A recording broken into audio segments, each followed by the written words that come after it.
Bien, el tema que vamos a hablar el día de hoy, en realidad es un tema rápido y dinámico que les va a permitir entender un poco más acerca de la pancreatitis crónica.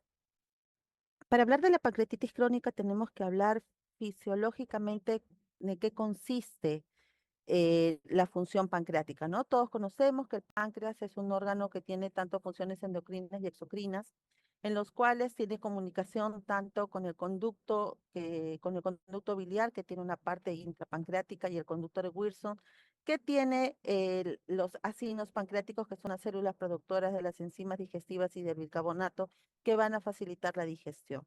Entonces, estos ductos o estos acinos pancreáticos van a permitir la liberación de las enzimas y la regulación también tanto de la parte endocrina de la función pancreática. Entonces, adicionalmente, la liberación de estas enzimas pancreáticas van a tener una acción directa a nivel de los enterocitos que van a facilitar la liberación de trixinógeno que por acción de la enteroquinasa liberada a nivel intestinal van a permitir la transformación a trixina, de los cuales me van a permitir dentro de ello la activación tanto de la trixina, la quimiotrixina, la elastasa, la colipasa, que van a facilitar la digestión, en este caso, de los alimentos y de los nutrientes.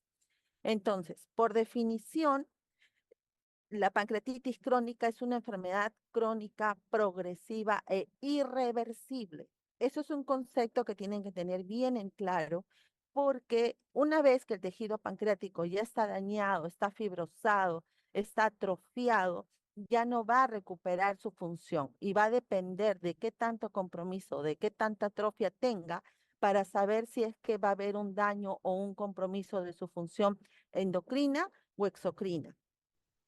Estos cambios inflamatorios, estos hallazgos o esta progresión irreversible está caracterizada no solamente por cambios fisiológicos, sino también por cambios morfológicos, tanto macro y microscópicos, que van a generar síntomas, como les mencionaba, propios de la progresión de la enfermedad, ya sea de la función endocrina o exocrina. Cuando se produce un cuadro de pancreatitis crónica, va a producir un síndrome fibroinflamatorio patológico a nivel del páncreas, que principalmente se van a dar en aquellos pacientes o individuos que tienen factores de riesgo para desarrollar una respuesta patológica persistente que va a conllevar una lesión parenquimatosa continua y al estrés oxidativo que va a producir el daño pancreático a futuro. En realidad, la pancreatitis crónica no es una patología frecuente. Suele presentarse en países europeos, americanos, de 42 y 26 casos por cada 100.000 habitantes, teniendo una incidencia global de aproximadamente 4 por cada 100.000 habitantes. En Latinoamérica, lamentablemente, por ser una patología tan infrecuente, no se tiene estadística registrada. Entonces, mientras aguda se presenta la activación de la cascada de coagulación con actividad, por medio de la activación de enzimas proteolíticas que van a condicionar un daño vascular, generar inflamación con una célula, con una lesión de las células acenares, pero de forma aguda y por lo tanto de fibrosis, no va a producir atrofia tampoco.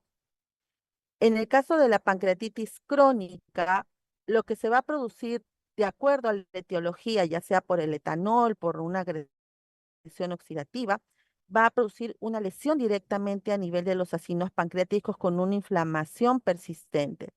Esta inflamación persistente va a producir la liberación de citoquinas profibrogénicas, tanto como el factor de crecimiento transformativo beta o el factor de crecimiento derivativo de las plaquetas. Esto lo que va a conllevar es a la proliferación de fibroblastos, y estos fibroblastos son los que al final van a generar la fibrosis y destrucción de los acinos pancreáticos con posterior atrofia y pérdida de la función pancreática. Mientras que en la pancreatitis aguda son cambios o componentes inflamatorios que van a ser regenerativos y no va a llevar a una progresión a fibrosis, en una pancreatitis crónica, al existir una inflamación persistente en diferentes episodios, se va a llevar a la formación de microfibrosis con aumento de la fibrosis y destrucción de los acinos pancreáticos, y por lo tanto es un cambio irreversible. Entonces, hablábamos que estos cambios irreversibles van a generar también cambios morfológicos a nivel pancreático y eso se ve ya en la evolución de la enfermedad. Estos cambios morfológicos van a ser identificados netamente por estudios de imágenes que principalmente van a ser por medio de tomografía o resonancia magnética de abdomen con ventana pancreática, donde se va a ver una dilatación de los conductos biliares con una calcificación del conducto pancreático con presencia de pseudoquistes o presencia de microcalcificaciones en el conducto de Wilson. Entonces, muy aparte, a nivel de la CEPRES se puede evidenciar la atrofia del mismo tejido pancreático. Aquí mismo podemos ver el adelgazamiento de la masa pancreática con la presentación de múltiples calcificaciones. Entonces, los cambios morfológicos se van a dar en los casos ya de pancreatitis crónica evolutiva, por así decirlo, donde el último paso ya es una atrofia general del páncreas que va a conllevar alteración de su función. En resumen, los cambios morfológicos, dilatación irregular del conducto pancreático y conductos secundarios, calcificación de los conductos, aspecto irregular de la y calcificaciones del parénquima, presencia de pseudoquistes y atrofia glandular. Pero también tenemos cambios microscópicos. Estos cambios microscópicos se van a dar netamente por la biopsia. La biopsia pancreática se considera el gold estándar para el diagnóstico de pancreatitis. Sin embargo, no es frecuente que se llegue a un diagnóstico por biopsia porque tenemos actualmente otros métodos diagnósticos sin necesidad de tener que llegar a biopsiar el páncreas por otros métodos, ya sea percutáneo o por econdoscopía.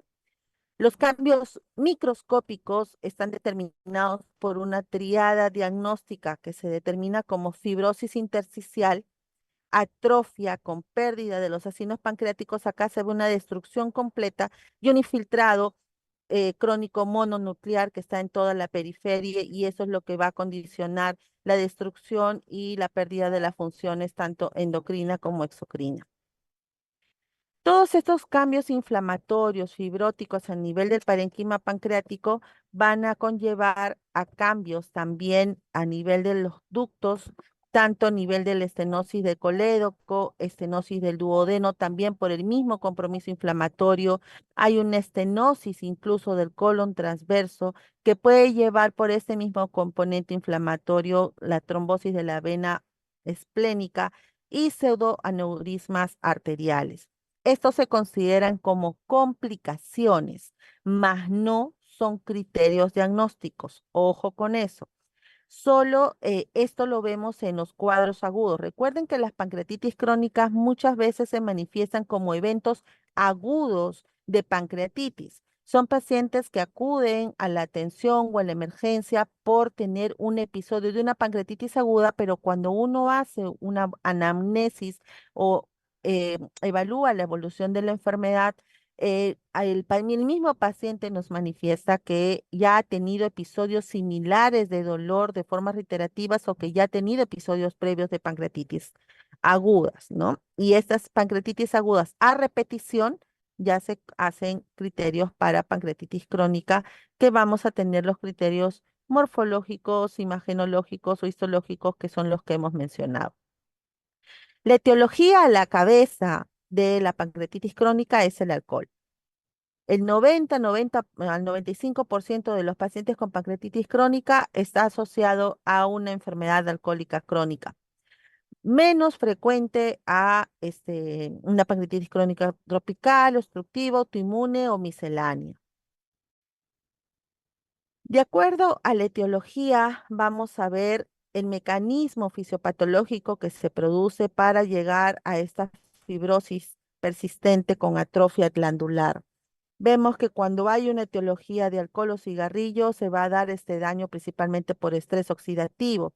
Cuando son por causas idiopáticas, se ha visto que está relacionado a un mecanismo tóxico metabólico, que es lo que va a llevar a la atrofia. En el caso de las causas genéticas, se ha visto que hay un mecanismo necroinflamatorio con formación de fibrosis persistente que va a conllevar a la destrucción del tejido. En el caso de las patologías autoinmunes, se ve que están los episodios de pancreatitis agudas recurrentes o a repetición. Y en el caso de las etiologías obstructivas, principalmente lo que se van a llevar es una obstrucción a nivel de los ductos pancreáticos o de los acinos que van a conllevar a un cambio inflamatorio persistente y eso va a llevar a la fibrosis posterior. En todos los casos se va a presentar como una evolución propia de la enfermedad con episodio de pancreatitis aguda recurrente, que al final va a cumplir los criterios de acuerdo, como los hemos mencionado, de una pancreatitis crónica. Entonces, para clasificar la etiología de la pancreatitis crónica se usa como mnemotecnia estas siglas que se llama TIGARO, como causas tóxico-metabólicas, idiopáticas, genéticas, autoinmunes, recurrentes y obstructivas. Dentro de las tóxico-metabólicas, a la cabeza está el cigarrillo y el alcohol, pero también tenemos la hipercalcemia y la hiperlipidemia. Recuerden que una hipertrigliceridemia mayor de 600 es un factor de riesgo para pancreatitis a repetición, como una pancreatitis aguda también. Las causas idiopáticas, como la causa tropical, las causas genéticas, principalmente en aquellos pacientes con pancreatitis hereditaria autosómica dominante. Las causas de pancreatitis autoinmune, que es dentro de lo raro, lo menos frecuente, asociado principalmente a IgG4 y la pancreatitis autoinmune per se.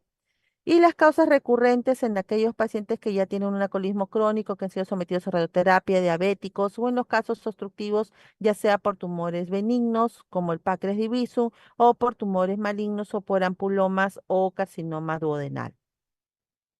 También tenemos otro tipo de clasificación de acuerdo al factor de riesgo. Ahí está también el tipo de clasificación de Manein, donde vamos a tener la clasificación de pancreatitis crónica con factores de riesgo múltiples, ya sea por alcohol, nicotina, factores nutricionales como la obesidad y la hiperlipidemia. También los factores hereditarios, los factores de alteración de los ductos, factores inmunológicos y los misceláneos. Ambos tipos de clasificación, ya sea la de Tígar o la de Manein, lo que nos trata de determinar con mnemotecnias son las etiologías más frecuentes, teniendo en cuenta que la más frecuente siempre va a ser por alcohol, seguida la de cigarrillo, que principalmente son las causas tóxico-metabólicas, y como menos frecuente las tropicales o las autoinmunes asociadas a IgG4. En el caso de las pancreatitis crónicas por alcohol, se ha visto que esto se da en los pacientes que tienen consumo de alcohol excesivo, principalmente asociado en aquellos pacientes que tienen un consumo de más de 80 gramos por día de consumo de alcohol. Un bebedor estándar está en promedio consumiendo 10 gramos de alcohol, que es aproximadamente una copa de vino. Un consumidor moderado, estamos hablando de 2 bebidas al día en mujeres y menos de 3 al día en hombres. Pero un consumidor pesado, ya estamos hablando de más de 7 bebidas por semana o 3 bebidas ocasionales en las mujeres o 14 bebidas en el caso de los hombres semanales o 4 bebidas ocasionales en los hombres. Entonces, sin embargo, no todo paciente con alcoholismo o bebedor pesado van a llegar a una pancreatitis crónica. Se habla que solamente un 3% de los adultos que son dependientes del alcohol van a desarrollar pancreatitis crónica. Entonces ahí es donde se describe que el alcohol no es el único factor de riesgo que va a conllevar a la pancreatitis, sino que debe haber otras causas idiopáticas, toxicometabólicas o genéticas que también favorecen el desarrollo de la enfermedad. Entonces, ¿qué produce el etanol en el páncreas? Como hemos visto, lo que va a producir es una sensibilización de las células acinares que va a conllevar a la activación prematura de ciertos imógenos, van a afectar principalmente el efecto de las citoquinas y van a activar el factor nuclear kappa, beta y la proteína 1 que van a ser como factores proinflamatorios. Todo esto va a generar una alteración metabólica tóxica y esto va a activar las células estrelladas pancreáticas produciendo mayor estrés oxidativo con mayor formación de colágeno y mayor proteínas de matriz, que son los que van a generar la fibrosis y la destrucción de tejido. Asimismo, también se ha visto que el alcohol va a producir mayor espasmo del esfínter de Oddi, con disminución del tono del esfínter y reflujo de las enzimas pancreáticas que van a aumentar también el componente inflamatorio a nivel del conducto pancreático de hueso. En el caso del tabaquismo, es un factor de riesgo importante seguido del alcohol. Aumenta el riesgo si es que se consume alcohol y cigarrillo y se le atribuye el 25% de los casos de la pancreatitis crónica. Se ha visto que la nicotina tiene una acción directa a nivel de las células acinares, produciendo una infiltración pancreática por linfocitos y macrófagos, y esto va a tener efectos sobre la secreción pancreática de bicarbonato, induciendo el estrés oxidativo y aumentando la tasa de calcificaciones a nivel del páncreas. En el caso del consumo de tabaquismo, se ha visto que tiene más relación a la presencia de calcificaciones que a diferencia del alcohol. En el caso de las pancreatitis autoinmunes, se ha visto de que hay una mayor infiltración linfocítica asociada a fibrosis, que es lo que le mencioné en el cuadro resumen. Tenemos dos tipos de pancreatitis autoinmunes, la tipo 1, que es la esclerosante, o la tipo 2, que es la ductopénica idiopática, ¿no? La diferencia es que en la tipo 1 vamos a ver dosaje de inmunoglobulina G4 elevado, mientras que en el tipo 2 vamos a tener un IgG4 dentro de los valores normales, siendo la pancreatitis autoinmune más frecuente en hombres que en mujeres. Cuando tenemos alteraciones de los conductos pancreáticos y estamos hablando de etiologías obstructivas, estamos hablando más que nada de enfermedades litésicas biliares, estenosis postraumáticas o posquirúrgicas, disfunciones del esfínter de Oris o la presencia del páncreas divisum, que van a ocasionar una obstrucción a nivel de la salida de las enzimas pancreáticas, y eso va a favorecer el componente inflamatorio. Mucho más infrecuente las causas hereditarias o genéticas, principalmente de las formas autosómicas dominantes. Se desarrolla principalmente en pacientes más jóvenes, principalmente menores de 20 años, y esto se debe a ciertas mutaciones de ciertos genes como el PRCS1 o el SPIN1 o el SFTR. Este es importante tenerlo en cuenta porque se ha visto una relación mayor de cáncer de páncreas en aquellos pacientes que tienen pancreatitis crónica hereditaria. Hasta en un 40% de estos pacientes pueden desarrollar cáncer. La clínica es variable. La clínica, lo predominante que ustedes tienen que tener en cuenta, que como en cualquier pancreatitis, lo que predomina es el dolor. Los cuadros de los patrones o características del cuadro clínico va a variar de acuerdo a la etiología, ya sea una pancreatitis calcificante, obstructiva, autoinmune o una pancreatitis de surco, que es a nivel de la cabeza pancreática, del duodeno y ducto biliar. Pero en todos, la característica es el dolor. El dolor abdominal característico de la pancreatitis, ese dolor abdominal tipo opresivo que se irradia en fajes a la espalda, que puede estar asociado a náuseas o vómitos con disminución de ruidos, etcétera, son los síntomas clínicos característicos de una pancreatitis, que puede asociarse otras sintomatología como presencia, pero más que nada por estudios de imágenes, por presencia de calcificaciones o no, que hemos visto que es más en los casos de los fumadores o en aquellos pacientes que tienen pancreatitis agudas recurrentes, como en el caso de la pancreatitis autoinmune. Pero también tenemos ciertos estadios de la pancreatitis crónica, de acuerdo a la clasificación de Manein, que hay aquellas pancreatitis crónicas asintomáticas o subclínicas, en aquellos pacientes que no tienen muchos síntomas o tienen, em, han sido detectados de forma incidental por medio de una necropsia o de un acto quirúrgico no relacionado netamente al cuadro pancreático. Pero en la mayoría de los casos hay cuadros de pancreatitis, ya sea por único evento o pancreatitis a repetición. Pero en los casos de pancreatitis crónica sintomática, ya estamos hablando que va a haber pacientes con pancreatitis crónica sin insuficiencia pancreática y con insuficiencia pancreática. Y en aquellos pacientes que tienen insuficiencia pancreática, va a ser endocrina, exocrina o va a estar comprometidos los dos. Eso va a depender del área que está afectada. Entonces, de acuerdo a esa clasificación, nosotros vamos a dividir la pancreatitis en tres estadios. El estadio A es aquel paciente que tiene dolor de cualquier tipo, con episodios de pancreatitis aguda, sin complicaciones y sin alteración de la función endocrina y exocrina. En el estadio B, igual, episodios de dolor, pero ya presenta ciertas complicaciones presentes que hemos visto, como estenosis, dilatación de colédoco, presencia de calcificaciones, pero está aún preservada la función endocrina y exocrina.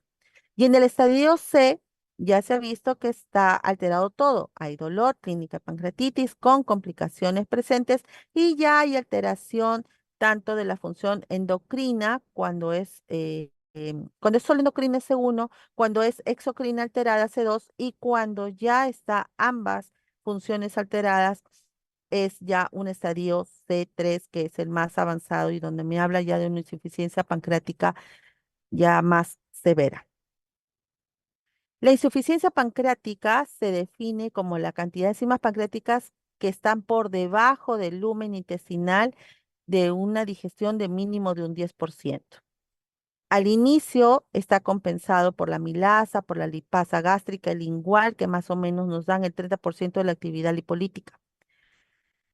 Esto me puede generar en cuatro situaciones: por pérdida de parénquima pancreático, por imposibilidad de la llegada de las enzimas pancreáticas, porque no hay llegada simultánea de las enzimas a los alimentos o por una deficiente estimulación del páncreas. Cualquiera de estas cuatro situaciones me pueden conllevar a una insuficiencia pancreática. Entonces, la pancreatitis crónica tiene criterios tanto clínicos, imagenológicos y laboratoriales, teniendo en cuenta que el estudio histológico es difícil de realizar y no proporciona una información completamente fiable, porque muchas veces las muestras no son suficientes. Entonces vamos a tener algunos criterios diagnósticos. Aquellos criterios que tienen solo aspectos clínicos, que solo presenta dolor, es un dolor recurrente o agudo con características pancreáticas. Un criterio B, que son hallazgos imagenológicos, donde ya vemos calcificaciones, litos pancreáticos, estenosis o dilatación pancreática. El tipo C, que ya son cambios patológicos, que esto ya es por biopsia. Y el tipo D, donde vemos ya una insuficiencia exocrina. ¿Cuándo es un diagnóstico confirmatorio? ¿Un criterio B o un criterio C? ¿Cuándo requiere más estudios para complementar el diagnóstico? Cuando solo hay criterio clínico y cuando solo hay insuficiencia endocrina. Entonces, cuando yo ya tengo alteración morfológica o histológica, esos casos ya son diagnósticos definitivos. El resto solo es sospecha. Las manifestaciones clínicas, como les he mencionado, la cabeza es el dolor abdominal. Sin embargo, el resto de manifestaciones son netamente por el grado de insuficiencia pancreática que puede tener el paciente, ya sea por la mala absorción, histetorrea, pérdida de peso o anorexia. ¿Cuáles son las pruebas de función pancreática? Tenemos tanto pruebas directas o indirectas. Las pruebas directas son aquellas dosajes de secreciones de secretina, como pruebas endoscópicas, como la ecoendoscopía, que nos va a dar ciertos criterios ecoendoscópicos de diagnóstico de pancreatitis crónica. Y también la CEPRE, que en algunos casos nos va a ayudar a poder delimitar, pintar bien el conducto pancreático y por ahí nos puede dar los criterios imagenológicos de pancreatitis crónica. Pero también hay pancreatografía por resonancia con inyección de secretina para ver el grado de insuficiencia que puede tener. Pero también hay algunos métodos indirectos como masaje magnesio. Vemos también disminución de albúmina o prealbúmina por el grado de insuficiencia y también el sudán fecal, que me evalúa principalmente la grasa o la pérdida de grasa a nivel de las deposiciones, que ya me está hablando de un grado de insuficiencia.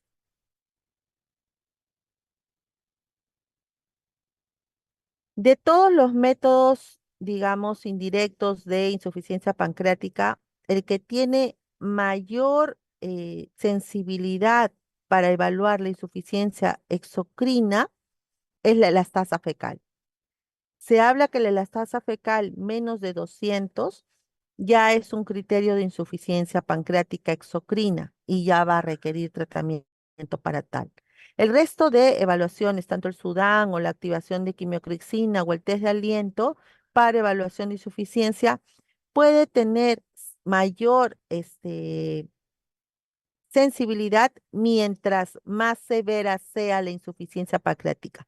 Pero en estadios iniciales a la cabeza siempre va a estar la elastasa fecal como método diagnóstico más práctico. Aparte que no todos los exámenes los tenemos accesibles, muchos de ellos no se realizan en el país. En el caso de la activación de la actividad de la quimiocrixina, es un examen muy costoso y no todos pueden tener acceso a ellos. Recuerden que los criterios de imagen nos van a ayudar para poder determinar primero la morfología y también las complicaciones que pueden tener. Dentro de ellos, la imagen a la cabeza es la tomografía, con una sensibilidad del 70-90% y una especificidad del 85%. También me ayuda mucho la resonancia con un mayor costo, pero tenemos que pedir una resonancia con ventana pancreática para que pueda visualizar mucho mejor el páncreas mismo. En las manos de un buen operador, con un buen equipo, una ecografía abdominal nos puede ayudar mucho para poder ver el tejido pancreático y sus complicaciones alrededor, pero tiene una sensibilidad un poco más baja por lo mismo que es operador dependiente. Pero el que sí me da criterios hasta de un 100% de sensibilidad y especificidad es la ecoendoscopía. La ecoendoscopía tiene ciertos criterios, que son los criterios de Rosemont, tanto criterios mayores y menores para poder dar el diagnóstico de pancreatitis crónica. Entre los criterios mayores de tipo A, tenemos focos hiperecogénicos con sombra acústica, que son la presencia de calcificaciones o litiasis en el conducto pancreático principal. Y los criterios B es lobularidad en panel de abeja, que esto es característico como criterio mayor. Pero tiene también algunos criterios menores, como la presencia de quises, dilatación ductal, irregularidad del Wilson, dilatación de ramas secundarias, tractos fibrosos, focos hiperecogénicos sin sombra acústica que no me definen el tema de calcificaciones. Cuando nosotros hablamos de hallazgos econdoscópicos, estamos hablando de la lobularidad que tiene a nivel del tejido pancreático, con bandas fibróticas que algunas dejan ecos, o la presencia de calcificaciones pancreáticas que se ven a nivel del mismo tejido pancreático, pero también la presencia de pseudoquistes, pero estos se consideran como criterios menores. Para nosotros poder dar un diagnóstico eh, para poder dar un diagnóstico de pancreatitis crónica, para, para dar un para dar un diagnóstico de pancreatitis crónica, tenemos que tener en cuenta estos criterios ecoendoscópicos, tanto ya sean definitivos o sean sugestivos de. Como criterios definitivos, tenemos un criterio mayor A más mínimo tres criterios menores B,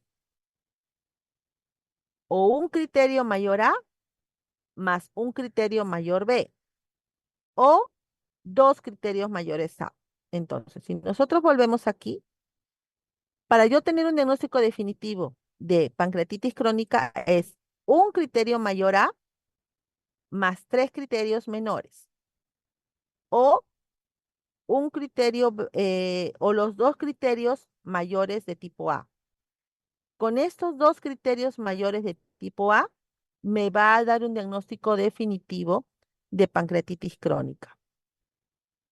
Cuando solo tengo la sospecha de que es una pancreatitis crónica, cuando tengo solo un criterio A, pero no tengo más de tres criterios menores, o solo tengo un criterio B y tengo muchos más criterios menores, o si tengo más de cinco criterios menores, solamente criterios menores. Ahí tengo aún la sospecha de que es una pancreatitis crónica.